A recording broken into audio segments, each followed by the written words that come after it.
قل هذه سبيلي أدعو إلى الله على بصيرة أنا ومن اتبعني وسبحان الله وما أنا من المشركين. السلام علیکم ورحمۃ اللہ وبرکاتہ. الحمد للہ الذی اخرجنا من ظلمات الشرک والتقلید الى نور العلم والتوحید والصلاة والسلام علی النبی الامی والمسمى بالتحمید. اعوذ باللہ من الشیطان الرجیم. یا ایہا الذین آمنوا اتقوا اللہ حق تقاتہ ولا تموتن الا وانتم مسلمون. اما بعد فإن خير الحديث كتاب الله وخير الهدي هدي محمد صلى الله عليه وسلم وشر الأمور محدثاتها وكل محدثة بدعة وكل بدعة ضلالة وكل ضلالة في النار.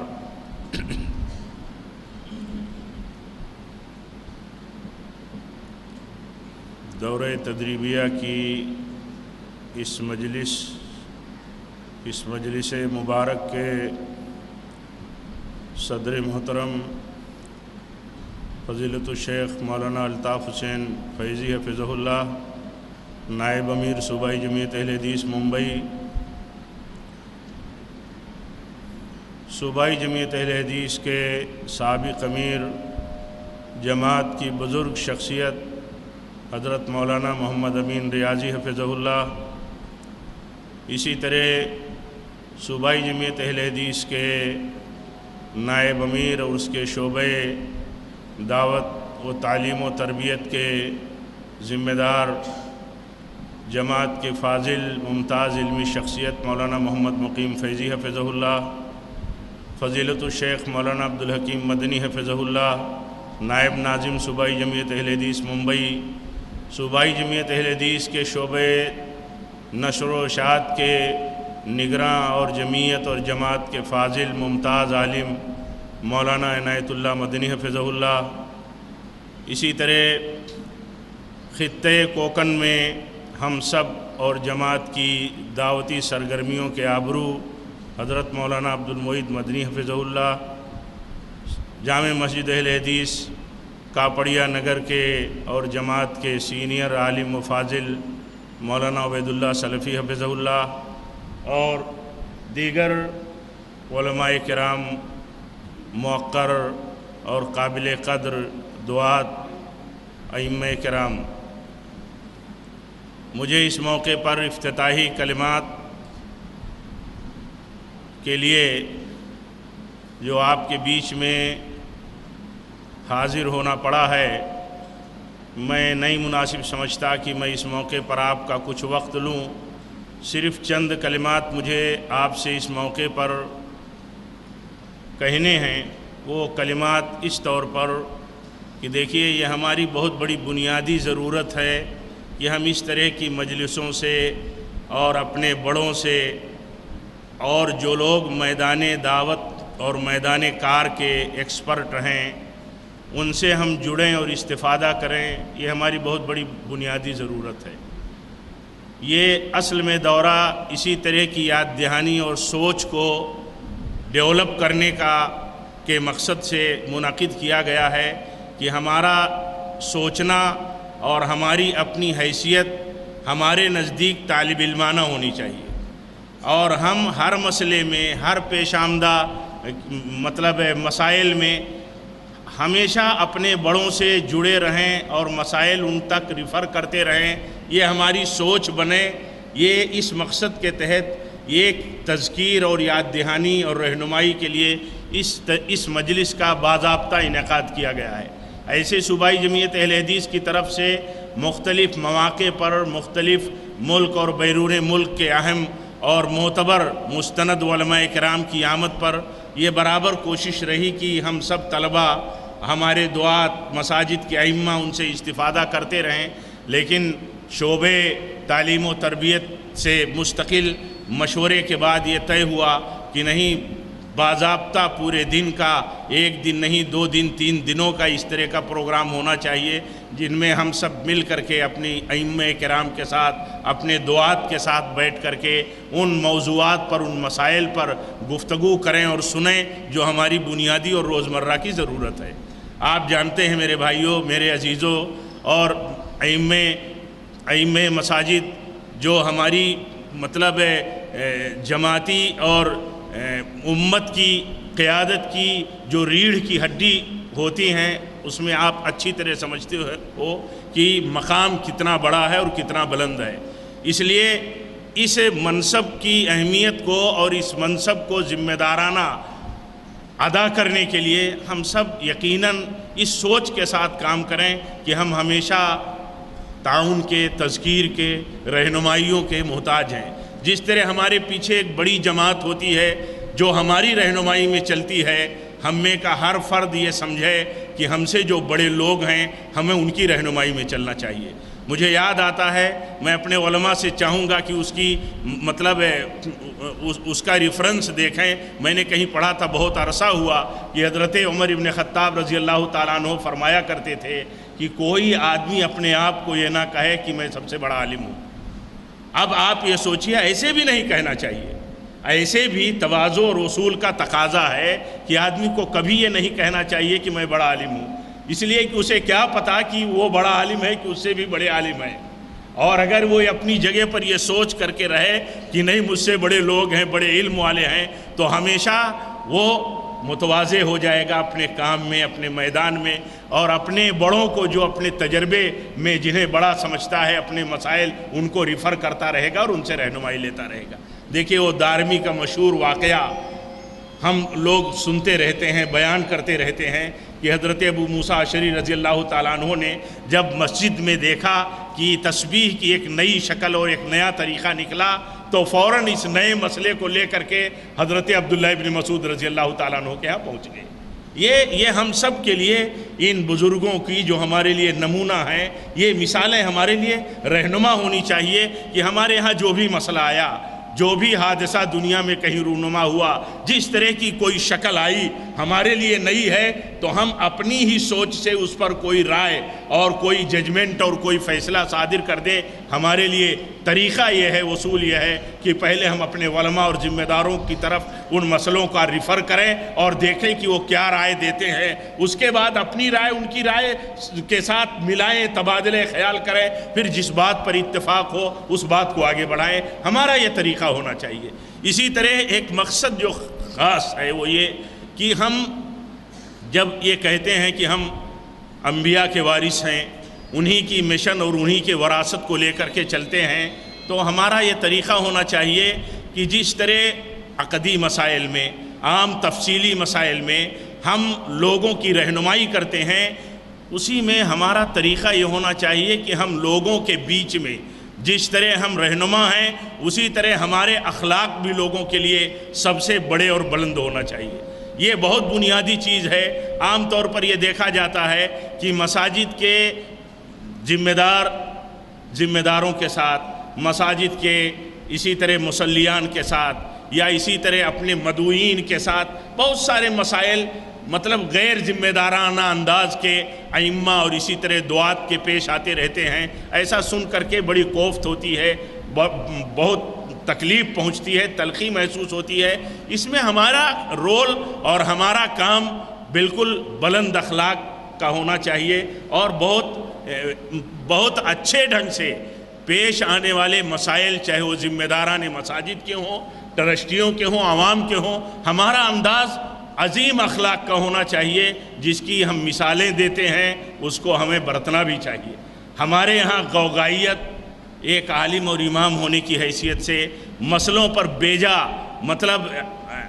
عجلت کا مظاہرہ، عدم عنات جس کو کہتے ہیں، عدم تحمل جس کو کہتے ہیں، وہ ہمارے ذریعے نہیں ہونا چاہیے، بلکہ ہم جب تحمل کا، حلم کا، عنات کا درس دیتے ہیں، اخلاق کا درس دیتے ہیں، تو ہمارے سامنے مثال یہ ہونی چاہیے کہ انبیاء کرام خاص طور پر پیارے نبی صلی اللہ علیہ وسلم کتنے عظیم اخلاق کے تھے۔ اور آپ نے کیا بتایا ہے؟ آپ نے فرمایا ہے کہ قیامت کے دن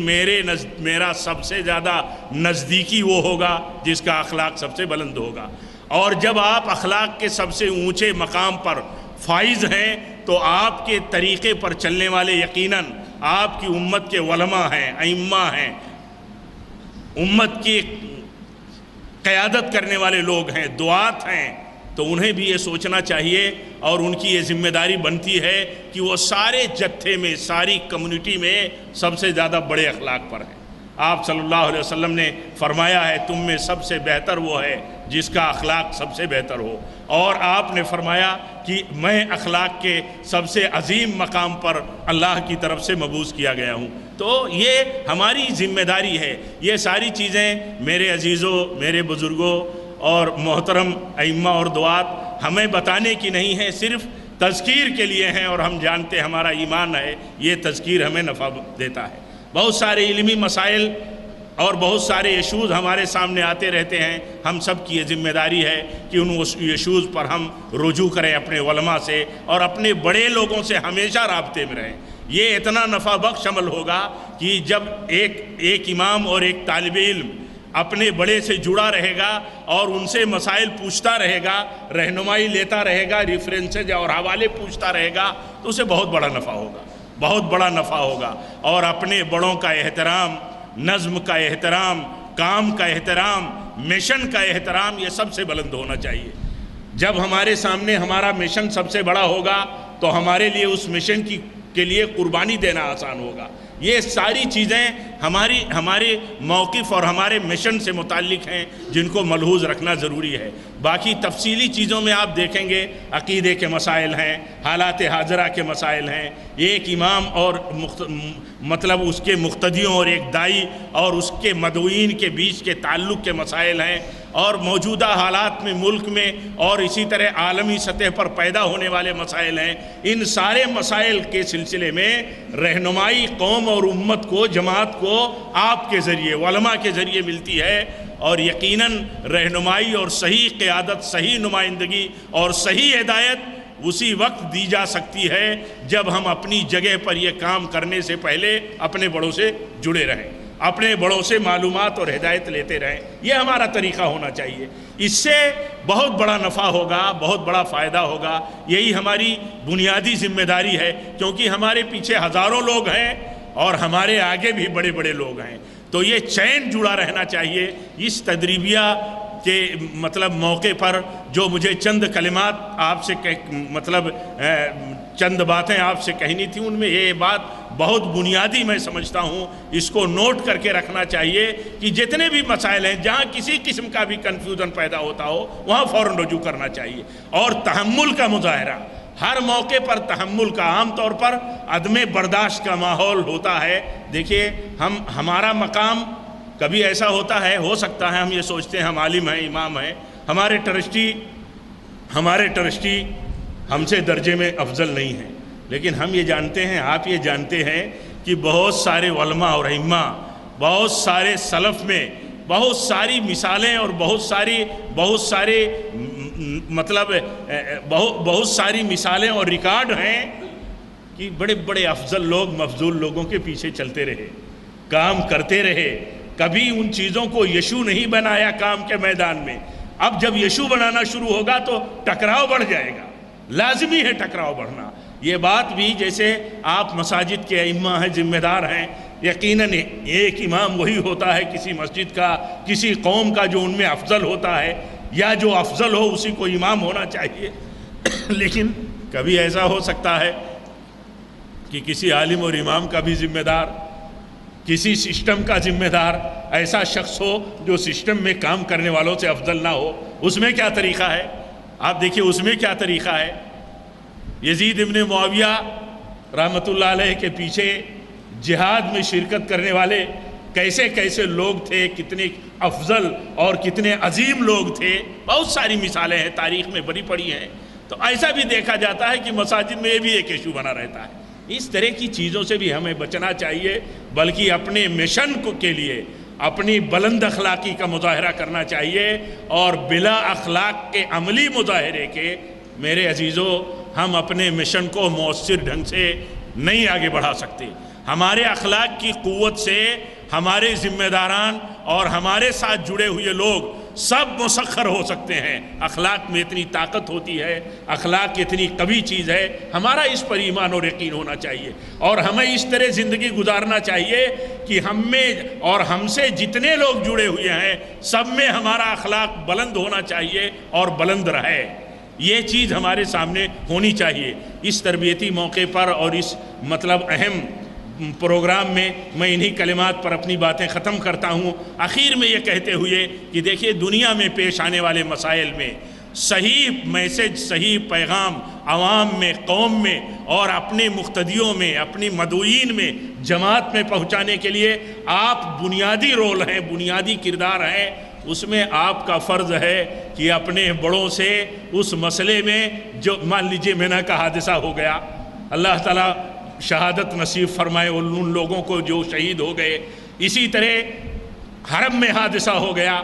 داعش کے مسئلے آئے اور دنیا کے فتنوں سے پوری دنیا تہو بالا ہے۔ ہماری یہ ذمہ داری ہے کہ ہم اپنے تئیں اس طرح کے پیدا ہونے والے مسائل میں خود اپنا کچھ سوچا اور اسٹیٹمنٹ دے دیا، خطبے میں باتیں کہہ دیں، اس سے پہلے ہماری یہ ذمہ داری بنتی ہے کہ ہم اپنے بڑوں سے رجوع ہوں۔ آج ملک میں ماحول بہت زیادہ خطرناک چل رہا ہے، اللہ تعالیٰ رحم فرمائے، ملک کے شہریوں پر رحم فرمائے، یہاں سوچ درست ہو، رواداری عام ہو۔ ایسے حالات میں بھی ہماری بڑی ذمہ داری بنتی ہے، جب ہم خطبوں میں اس طرح کے حالات کی کسی بھی پہلو کو ٹچ کریں تو ہماری ذمہ داری یہ بنتی ہے کہ ہم اس پر صحیح رہنمائی اور صحیح میسج دے سکیں۔ اس کے لیے ہماری کیا ذمہ داری ہے، کیا ضرورت ہے؟ میں سمجھتا ہوں اپنے بڑوں سے اس طرح کے مسائل میں ہمیشہ رجوع رہنا چاہیے۔ اس سے قوت ملتی ہے مشن کو، قوت ملتی ہے رابطے کو، قوت ملتی ہے اس تعلق کو اور اس جماعت کو، اور اوپر اور نیچے